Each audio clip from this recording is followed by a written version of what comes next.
student, good morning. Today we will going to discuss next topic in chapter magnetic effect of electric current is right hand thumb rule. जैसा कि previous video में हमने right hand thumb rule का use करते हुए जो direction थी magnetic field की वो फाइंड की थी। अब ये हमारे पास ये रूल है, इसकी स्टेटमेंट। अब अगर क्वेश्चन इस टाइप से आ जाता है state right hand thumb rule, तो आप किस प्रकार से इसको लिखोगे। तो देखो यहाँ पर हमारे पास राइट हैंड थंब रूल हमने बताया था आपको लास्ट वीडियो में लगा के कि करंट कैरिंग कंडक्टर के अंदर अगर करंट है वो अपवर्ड डायरेक्शन में है तो डायरेक्शन ऑफ मैग्नेटिक फील्ड थी वो ये थी राइट हैंड थंब रूल का यूज करते हुए, मीन्स एंटी क्लॉकवाइज डायरेक्शन में थी। और जब डाउनवर्ड करंट था तो आपके पास जो डायरेक्शन थी मैग्नेटिक फील्ड की वो क्लॉकवाइज डायरेक्शन में थी। तो it means right hand thumb rule है, उसको स्टेटमेंट है उसकी, वो किस टाइप से हम लिखेंगे। तो according to this rule imagine that, हमने इमेज कर लिया कि you are holding a current carrying straight conductor in your right hand. जैसे कि करंट कैरिंग कंडक्टर है, इसको किसमें होल्ड कर लिया, राइट हैंड के अंदर ऐसे पकड़ लिया। Such that thumb point out in direction of current. जैसे कि मान लीजिए ये आपके पास एक कंडक्टर है, इसके अंदर करंट है वो डाउनवर्ड है, तो थंब है वो pointing in direction of current. Then your जो फिंगर है ना will wrap around the conductor in direction of magnetic line of field या magnetic line of force कहते हैं या magnetic field, इसको हम क्या कहते हैं, राइट हैंड थंब रूल। समझ में आया। जैसे कि स्टेटमेंट है वो हम किस टाइप से देंगे कि ये हमारे पास क्या है, एक कंडक्टर है और एक कंडक्टर को हमने ऐसे राइट हैंड में पकड़ लिया। देन ये जो आपके पास थंब है ये point out in direction of current, then ये grip of finger represent the direction of a magnetic field. ये हमारे पास क्या है, राइट हैंड थंब रूल। जैसे कि इस राइट हैंड थंब रूल है उसको हम किस प्रकार से लगाएंगे, पीछे भी आपको बताया था कि सपोज करो जैसे अभी हमने ये ले लिया कि करंट है वो हमारे पास कौन सी डायरेक्शन में है, डाउनवर्ड डायरेक्शन में है। Then the grip of finger है वो represent the direction of a magnetic field. जैसे ऐसे करंट है तो grip of finger represent the direction of a magnetic field. तो ये हमारे पास क्या है, right hand thumb rule. Note down it. Now we discuss next topic, the magnetic field due to a current through a circular loop। कि एक circular loop है उसके द्वारा जो मैग्नेटिक फील्ड है उसकी डायरेक्शन क्या होगी, जो स्ट्रेंथ है मैग्नेटिक फील्ड की वो किसके ऊपर डिपेंड करेगी। तो इसके लिए हमने क्या ले लिया, एक सर्कुलर लूप ले ली।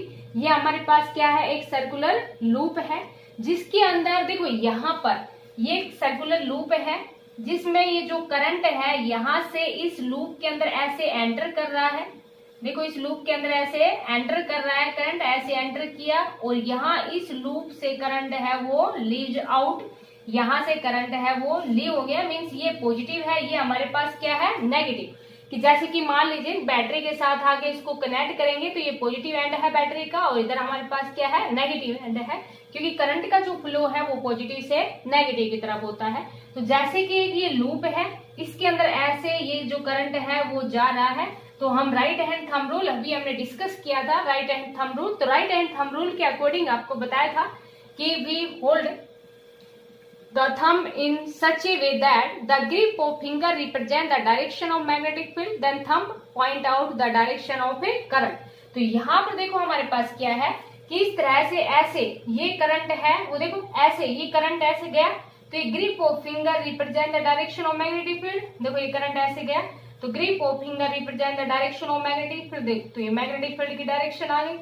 अब क्या होता है कि जैसे जैसे हम यहाँ जो मैग्नेटिक लाइन ऑफ फोर्स है इस सेगमेंट ऑफ द वायर, हर एक सेगमेंट ऑफ द वायर के पास तो सर्कुलर होता है और जैसे जैसे सेंटर के पास में जाते हैं तो ये कैसा हो जाता है, हमारे पास स्ट्रेट हो जाता है। ऐसे ही जैसे कि यहाँ पर आए देखो ऐसे ये करंट का फ्लो हो रहा था, अब इस तरह से ऐसे करंट है हमारे पास, देखो अब ऐसे करंट गया, ऐसे करंट गया तो grip of finger represent the direction of magnetic field. ये करंट की डायरेक्शन है, मीन्स करंट है वो देखो ऐसे लीव आउट हो है ना, ऐसे करंट है तो grip of finger represent the direction of magnetic field. तो ये मैग्नेटिक फील्ड की डायरेक्शन आ गई, ऐसे हमारे पास करंट है और इससे ऐसे लीव हो गया। तो यहाँ हमारे पास क्या देखने को मिला हमें कि जो मैग्नेटिक जो लाइन है या मैग्नेटिक फील्ड है ये जो हमारे पास सर्कुलर लूप है वहां पर ज्यादा है और जैसे जैसे सेंटर पे आते हैं वैसे वैसे हमारे पास स्ट्रेट हो जाता है। तो इस डायग्राम को आप अच्छे से बना लेना। दूसरा देखो इसके बारे में आप क्या क्या लिखोगे कि जो मैग्नेटिक लाइन ऑफ फोर्स है नियर इस सेगमेंट ऑफ द वायर है वो सर्कुलर है एंड फॉर्म कॉन्सेंट्रिक सर्कल, और क्या बना रही है ये कॉन्सेंट्रिक सर्कल बना रही है। और जैसे ही हम सेंटर के पास में आते हैं, near the centre of coil आते हैं, तो ये किस टाइप की हो जाती है, हमारे पास स्टेट हो जाती है। दूसरा देखो डिपेंड करता है कि जैसे कि मान लीजिए एक तो हमने 2 सेल की बैटरी लगाई है, एक हमने 4 सेल की बैटरी लगाई है, तो जितना ज्यादा करंट फ्लो करेगा उतना ही मैग्नेटिक फील्ड है वो ज्यादा प्रोड्यूस करेगा। दूसरा रेडियस ऑफ द कॉइल के ऊपर डिपेंड करता है कि जो रेडियस ऑफ कॉइल है अगर ये हमारे पास ज्यादा है तो मैग्नेटिक फील्ड की स्ट्रेंथ है वो कम हो जाएगी। तीसरा ये हमारे पास डिपेंड करती है number of turns of the coil के ऊपर डिपेंड करती है, जितने ज्यादा नंबर ऑफ टर्न्स होंगे उतना ही ज्यादा मैग्नेटिक फील्ड होगा। तो यहां से हम क्या लिखेंगे, ये इतना नोट कर लेना। उसके बाद में देखो यहां से हम क्या लिखेंगे कि the strength of magnetic field, ये मैं रख कर देती हूँ, इसको आप अच्छे से डायग्राम को बना लेना।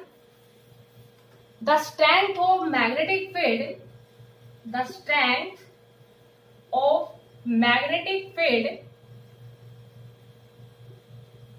is directly proportional to current.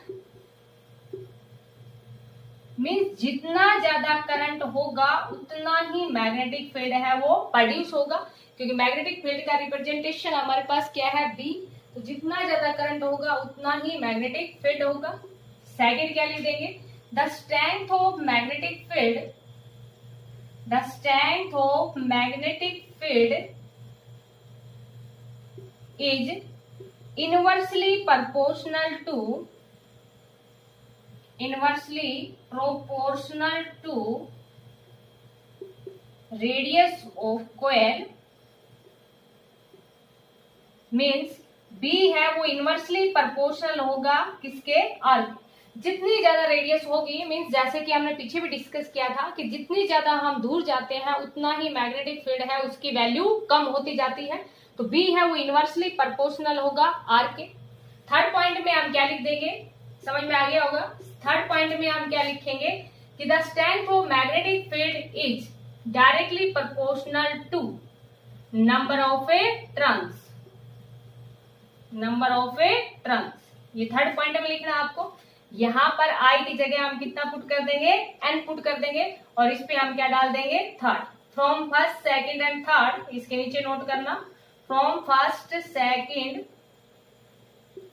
And third, तीनों को मिला के क्या कह देंगे, B is directly proportional to current. B है वो डायरेक्टली प्रोपोर्शनल है किसके, डायरेक्टली प्रोपोर्शनल है करंट के, नंबर ऑफ टर्न्स के, और इनवर्सली प्रोपोर्शनल है। नंबर ऑफ टर्न्स को आप यहाँ पर कैपिटल N भी ले सकते हैं, तो डायरेक्टली प्रोपोर्शनल है नंबर ऑफ टर्न्स के, डायरेक्टली प्रोपोर्शनल है करंट के, और इनवर्सली प्रोपोर्शनल है किसके, रेडियस के। यहाँ हम प्रोपोर्शनलिटी को हटा देंगे, प्रोपोर्शनलिटी को हटा देंगे तो यहाँ पर कोई भी कांस्टेंट ले लेंगे, NI डिवाइड बाई R, तो ये हमारे पास क्या आ गया, स्ट्रेंथ ऑफ मैग्नेटिक फील्ड। तो स्ट्रेंथ ऑफ मैग्नेटिक फील्ड है वो डायरेक्टली प्रोपोर्शनल है करंट के, स्ट्रेंथ ऑफ मैग्नेटिक फील्ड है वो डायरेक्टली प्रोपोर्शनल है नंबर ऑफ टर्न्स के, और इनवर्सली प्रोपोर्शनल है रेडियस ऑफ ए कॉइल के। तो ये था हमारे पास magnetic field due to a current through a circular loop. काफी इंपोर्टेंट ये आपके पास आर्टिकल है, इसको आप अच्छे से अंडरस्टैंड करना, साथ में इसको नोट करना। Thank you, have a nice day.